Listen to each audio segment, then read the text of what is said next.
নমস্কার। Digital marketing এবং pension plan নিয়ে কিছু কথা বলতে চাই। আজকে 13 তারিখ। আমি আমার একটা পার্টির কাছে গেলাম। সে কিছুদিন আগে 2 বছর আগে একটা পেনশন প্ল্যান করেছিল। তখন তো রেট অফ ইন্টারেস্ট ছিল। তো রেট অফ ইন্টারেস্ট একটু কম ছিল। তো এখন এই গত নভেম্বর থেকে সব রেট অফ ইন্টারেস্ট একটু বাড়ানো হয়েছে। তো এইগুলি প্রত্যেক কাস্টমারের কাছে টাইম টু টাইম খবরও যায়। খবর যাওয়াতে তো আমার পার্টি বলল যে যদি ওইটা একটু করে দেওয়া যায়, সারেন্ডার করে অন্য নতুন প্ল্যানে ইনভেস্ট করে। তারপরে আমার অফিসারের সঙ্গে কথা বললাম। কথা বলার পরে বললো নিয়ে আসুন, দেখছি কী করা যায়। এবার আগামীকালকে সকালে অফিস যাব, গিয়ে দেখব যদি 12 লাখ টাকার সারেন্ডার ভ্যালু যদি 11 লাখ টাকার মধ্যে হয় তাহলে ঠিক আছে, কিন্তু তার চেয়ে বেশি যদি লস হয় তাহলে তো পার্টির লস। দেখা যাক কী হয়। এটা একটা পার্টির মধ্যে একটা নিজস্ব ট্রেন্ড এসছে যে কিছু একটা করার। এটা আমাদের ইন্স্যুরেন্সের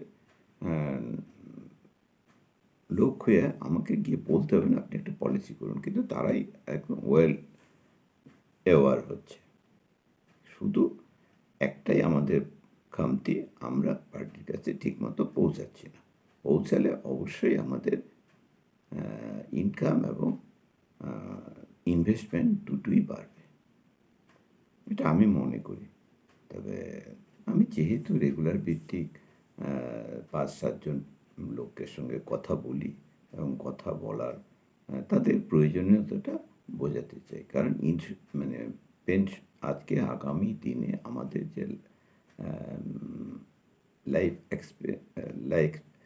লাইফ লিড করার জন্য আমাদের ডেইলি এক্সপেন্ডিচার বেড়েই যাচ্ছে। এটা কমার কোনো সম্ভাবনাই দেখা যাচ্ছে না। তার জন্য আমাদের কর্পাসটাও ক্রিয়েট করতে হবে। এটা স্টেপ বাই স্টেপ ক্রিয়েট করাটাই বুদ্ধিমানের কাজ। অ্যাট এ টাইম কারো পক্ষেই সম্ভব না, কারণ আমরা তো আলাদা কোনো গ্যাম্বলিং করি না। আমরা সামান্য কিছু কাজকর্ম করে সাধারণভাবেই আমাদের ফিউচারটাকে সিকিউর করি। কিন্তু বহু লোক আছে যে তাদের ওই ফিউচার বলে কিছু নেই। আমি এখন যেটা আছে সেটাই ভালো থাকি, এটি আমাদের শেষ কথা।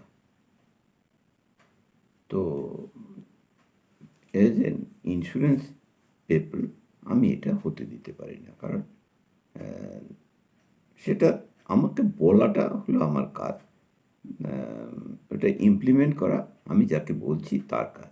সে করতেও পারে, নাও করতে পারে, কিন্তু এটা বলাটা থামলে চলবে না। এই যে আজকে যেরকম আমি আমার যে ব্যাঙ্গালোর থেকে লিড নেওয়ার একটা প্রসেস করছিলাম, তো প্রসেস করাতে আজকে এটা হলো 23তম দিন। 23তম দিনে ওরা শুধু খালি প্রসিডিওর নানান রকম বাহানা করে যাচ্ছে। তা আজকে মনে হলো যে গতকালকেও আমার সঙ্গে সেভাবে যোগাযোগ করে না, আজকেও আমি সকাল থেকে চেষ্টা করছি, কিছুই করে না। তারপরে তো আমার যেটা সাইবার ক্রাইম একটা আছে, গভর্নমেন্ট সেল আছে সাইবার ক্রাইম বলে, সে আমি প্রত্যেকটা ইয়েতেই আছে, স্টেটেই আছে, যেটা আমি ব্যাঙ্গালোরের সাইবার ক্রাইম সেলে একটা আমার প্রবলেমটা রেজ করলাম। রেজ করার সঙ্গে সঙ্গে ওরা আমাকে যোগাযোগ করার চেষ্টা করলো।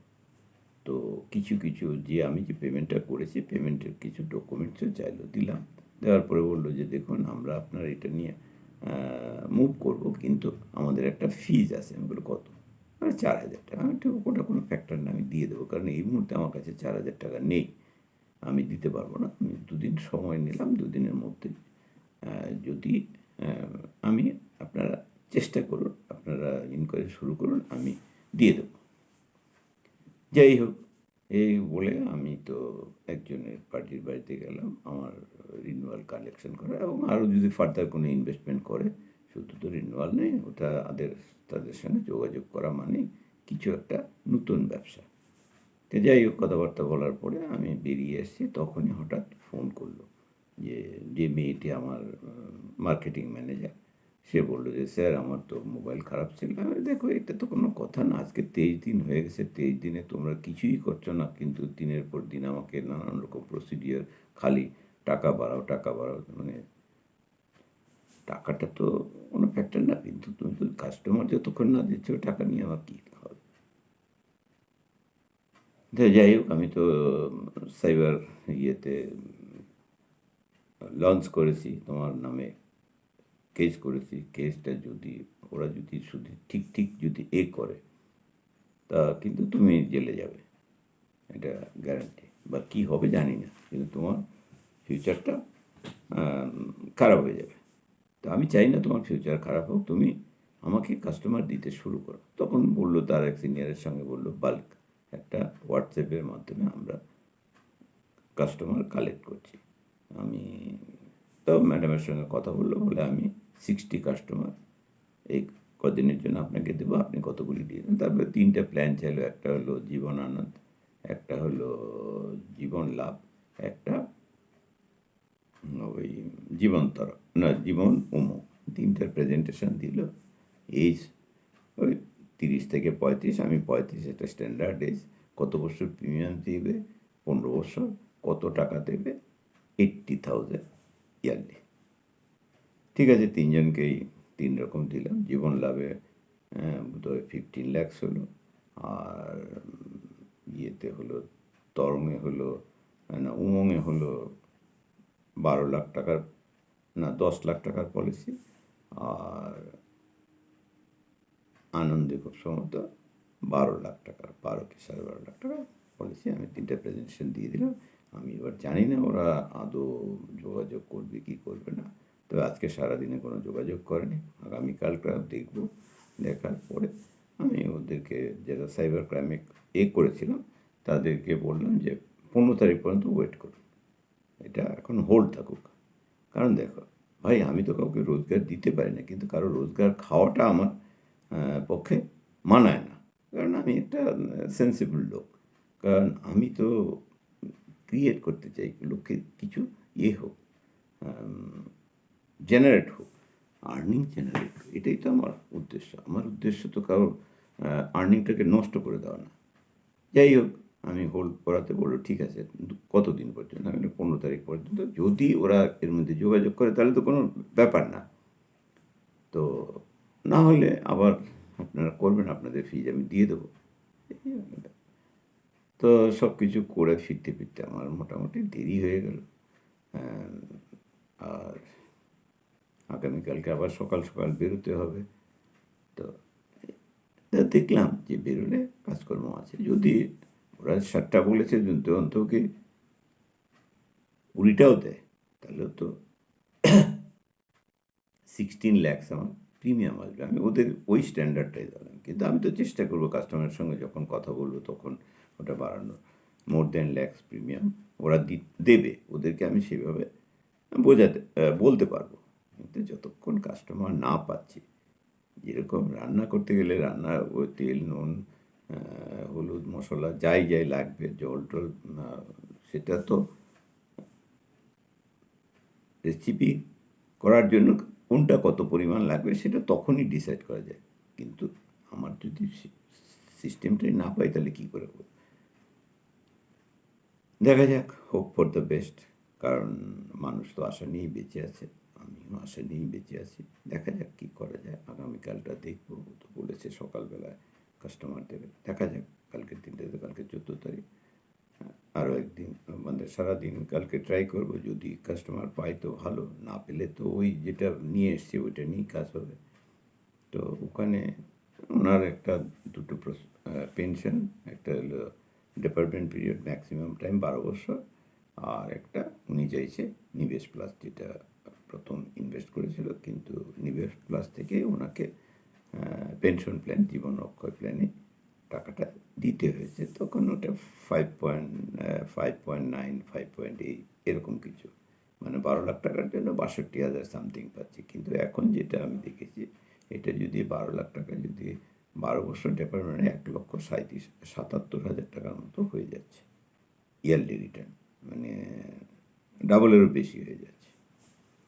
তো এটা ওনার কাছে খুব লুক্রেটিভ লাগলো। দেখা যাক। কারণ যতক্ষণ ফাইনালি তো সারেন্ডার ভ্যালু আমরা তো এইভাবে করি না, করবার চেষ্টাও করি না। সারেন্ডার করাটা একটা ঠিক না, কিন্তু হঠাৎ করে গভর্নমেন্ট পলিসি চেঞ্জ করবে কে জানে। তো গভর্নমেন্ট পলিসি চেঞ্জ হওয়ার জন্য আমাদেরও চেঞ্জিং অ্যাটিটিউডে যেতে হচ্ছে। সারেন্ডার আমি কালকে কথা বলবো, দেখা যাক কী হয়। তো এটা খুব ভালো জিনিস যে ইন্স্যুরেন্সে এটা হওয়াতে আমাদের মানে সুবিধা হয়েছে কাজ করতে। শুধু খালি একটু মুভমেন্টটা বাড়াতে হবে। মুভমেন্টটা এত কম হলে হবে না। এই মুভমেন্টটা বাড়ানোর জন্য আজকে এখনো মার্কেটে আছি। এটা আজকে একজন আমাদের ব্রাঞ্চে 50 লাখ টাকা জমা দিল। সে আছে, কাস্টমার আছে। তার দুদিন আগে বোধহয় একজন 40 লাখ দিয়েছে। তো আছে, এটা নিরাশ হওয়ার কোনো জায়গা নেই। তবে আমার এই প্রতিবেদনটা যদি আপনাদের ভালো লাগে, তাহলে একটু আপনাদের যদি অপোজিট উল্টো দিক থেকে যদি কিছু কোশ্চেন করেন, তাহলে আমার আনসার দিতে সুবিধা হয়। আমি একতরফা বলে যাচ্ছি, কিন্তু আপনাদের তরফ থেকে কোনো রেসপন্স পাচ্ছি না। এটা খুব দুঃখজনক ঘটনা। কারণ প্রয়োজনটা আপনাদেরও আছে। আপনাদের প্রয়োজনটা রিয়েলাইজ করুন। আর আমার তরফ থেকে যতটা সম্ভব আমি বেস্টটা দেওয়ার চেষ্টা করব, এটাই আমার উদ্দেশ্য। তো আর বেশি দীর্ঘায়িত করব না, কারণ সারাদিন পরিশ্রমের পরে ভীষণই টায়ার্ড হয়ে গেছি। তো যাই হোক, তবু এসে কিছুক্ষণ রেস্ট নেওয়ার জন্য এখন এই মুহূর্তে এই ভিডিওটা করতে পারছি। কিন্তু আগামী আমার যেরকম মতলব বৃহস্পতিবার এবং রবিবার সকাল 7:35 আমার ভিডিও আপলোড হয়। এইবার আগামীকালকে বৃহস্পতিবার আপনাদের মতামত, সুচিন্তিত মতামত আমাকে অবশ্যই দেবেন। যদি ভালো লাগে আপনাদের পরিচিত আত্মীয় স্বজন বন্ধুবান্ধবের সঙ্গে শেয়ার করবেন। আর ভালো লাগলে আমার একটু চ্যানেলটা সাবস্ক্রাইব করবেন। সাবস্ক্রাইব করলে কী হয়, আমি পরবর্তী আরও সুন্দর সুন্দর ভিডিও তৈরি করতে পারবো। এই বলে আজ এখানে এসেছি। নমস্কার, ধন্যবাদ।